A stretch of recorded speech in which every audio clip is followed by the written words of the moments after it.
Do you know your medicine? Weed Maps and SC Laboratories bring you an educational series on the science of clean and safe cannabis. Today's profile is on plant growth regulators. Plant growth regulators are used specifically to control the growth of plants.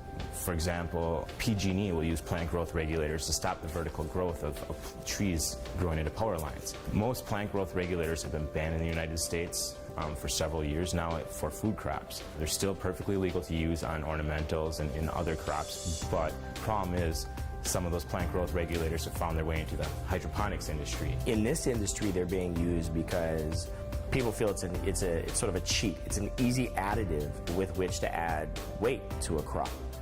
Unfortunately, what it is it's incredibly destructive and dangerous to the patient. These chemicals have been banned for use on all consumable crops by the EPA since the late 80s. But yet, since the hydroponic industry is so wildly unregulated, these are currently some of the most common products. Phosphaload, Bushmaster, Gravity, Topload, Flower Dragon. These are a few various names. And these chemicals, just recently in May 2011, for the second time in the last few years, the California Department of Agriculture has issued cease and desist in the selling of these chemicals. The manufacturers of these additives aren't required to list all of their ingredients. So imagine you may pick up a bottle and see the back of something and it may say, just trust us. I don't know why it works, but it works.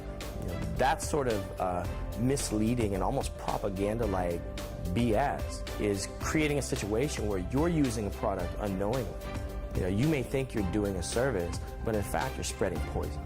So there have been studies that show that when ingested, paclobutrazol is toxic to the liver. Another plant growth regulator that is often used when growing medical marijuana is alar.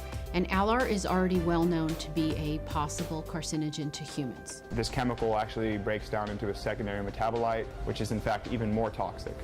It presents a big problem for patients and anyone consuming this cannabis because it's not meant to be used on food crops, and some of them can be very potentially dangerous. So studying and testing for secondary metabolites as well as these known plant growth regulators is incredibly important.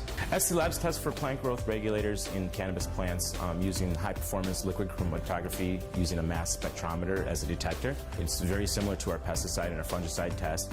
It's something we've added additionally that a lot of other labs that are doing this testing haven't begun offering yet. Because patients have an awareness and patients need to be highly considered.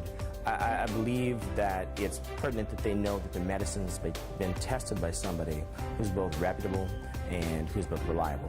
And for them, it gives them that assurance that, a laboratory like SC Laboratory has put a stamp on it. When you see that symbol, it actually means something. It stands for something.